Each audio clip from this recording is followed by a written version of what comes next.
राम जय राम जय जय राम श्री राम जय राम जय जय राम श्री राम जय राम जय जय राम श्री राम जय राम जय जय राम। बोलिए सब रामचंद्र महाराज जी की जय। आज देश की स्थिति को देखते हुए और तमाम तरह की भावनाओं को जो आज एक दूसरे से तालमेल नहीं खाती, केवल विषमताओं को लेकर के तमाम तरह की खींचातानी चल रही है।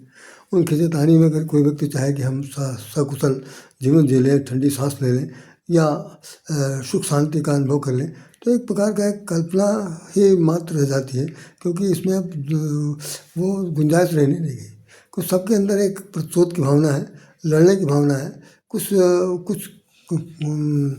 इस तरह से करने की जरूरत है जिसमें व्यक्ति विशेष जो है वो उसके सामने नस्ताबूत हो जाए या हार जाए या उसे हम हरा दें और अपना जगह बना लें। ये घटना न केवल राजनीति में है, न घटना ये केवल देश देशांतर के आक्रमणकारी देशों में है, बल्कि ये जीवन जीने की शैली में खास तौर से जो लोग साथ साथ जी रहे हैं, सामाजिक प्राणी बन करके जी रहे हैं, उनमें ये दोनों देखा जा रहा। और सबसे बड़ी दुखद घटना तो मैं बताना चाहता हूँ कि जितने भी इस वक्त उत्पादन हो रहे हैं, जो उत्पादक करता है, जो हमारे लिए खाद्य भोजन पदार्थ इत्यादि सब बेच रहे हैं, उन सब लोगों ने भी एक प्रकार का अपरोक्ष रूप से एक आतंकवादी आंदोलन चला रखा है। उनके खान पान के द्वारा उनके द्वारा प्रिस्क्राइब किया जाने वाला जो कोई भी सामान, भले ही उसके ऊपर सरकार की मोहर लगी हो, लेकिन वो दुखद है कि वो शरीर के लिए शुद्धदायी नहीं है। तो भाई इन सब चीज़ों पर भी रोक लगनी चाहिए, अन्यथा तो भाई आदमी जिएगा मरेगा तो सबको पता है।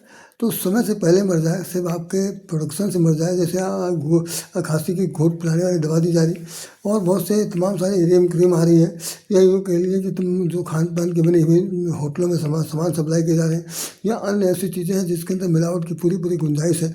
उसमें चाहे कितना ईमानदार व्यक्ति क्यों ना हो, लेकिन वो ईमानदारी से काम नहीं कर रहा है। ये बहुत बड़ा दुखद है। उसके लिए सबको एकजुट होना पड़ेगा और समझना पड़ेगा कि भाई हम आपका प्रोडक्शन लें या नहीं लें। जब घर के ही लोग चोर निकल गए तो फिर किस चोर को पकड़ा जाए? बाहर की बात है। तो मैं समझता हूँ कि इस बार सब लोग विचारपूर्वक ध्यान दीजिए, और ध्यान देने के बाद जो उचित हो, हम फिर यही कहेंगे, जो उचित हो, मेरे कहने बिल्कुल मत जाइए, जो उचित हो उस उचित होने के लिए यहाँ तक कि सरकार का भी ध्यान आकर्षण करिए और एक जन जागरण लाइए, जिससे कम से कम हो जाए। भाई इतना पैसा कमा के क्या करोगे? जब रतन टाटा ने पिछले वर्ष मरते समय कह दिया कि अरबों रुपया कमाने के बाद भी पैसा जो है किसी काम का नहीं है, किसी निष्प्रयोज है, बिल्कुल व्यर्थ की चीज़ है। इससे अच्छा आदमी कंगाल होकर मर जाए तो ठीक है, पैसा कभी काम नहीं आ सकता। तो जब पैसा काम नहीं आ सकता तो किस पैसे को बटोर रहे हैं, किस पैसे को ओढ़ रहे हैं, किस पैसे को लौट रहे हैं, किस पैसे पर लेट रहे हैं, और किस पैसे को घोल के खा रहे हैं, किस पैसे को उबाल कर खा रहे हैं, क्या कर रहे हैं? अरे आखिर में पैसा ही है तो धातु। तुम जीने मरने के लिए तो केवल 6 फीट की जगह चाहिए और लकड़ी की टिकठी पर आदमी जाएगा।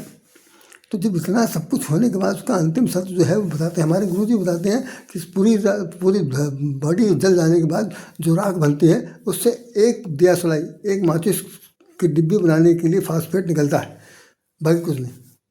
बताओ कितना अफसोस की बात है। और फिर हमारे यहाँ व्यवहार में कहा जाता है कि ये तो माटी का पुतला माटी में मिल जाएगा।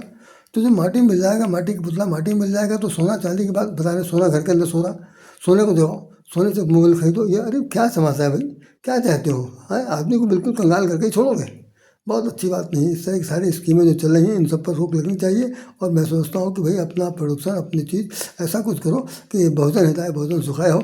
नहीं तो भैया भगवान सबका मालिक है, वो देख रहा। वो हमारे यहाँ गुरुजी ने एक भाषण, वो अपने व्याख्यान में कहा था कि लाख आँख से देख रहा तुझे देखने वाला।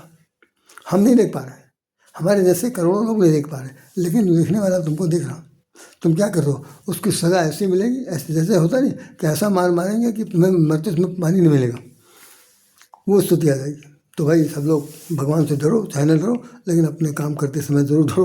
भैया परिणाम बहुत भुगतेंगे और आपकी आत्मा, आपकी ज़मीर स्वयं नहीं अलाउ करेगी और धित्कारेगी, तब क्या करोगे? ऐसी स्थिति में राम करिए, भगवान के नाम लीजिए और ईमानदारी से पेश आइए। कम खाओ गम खाओ वाला सिद्धांत अपनाइए। इन शब्दों के साथ राधे आपको नमस्कार करता है। जय श्री राम, जय श्री राम, जय श्री राम।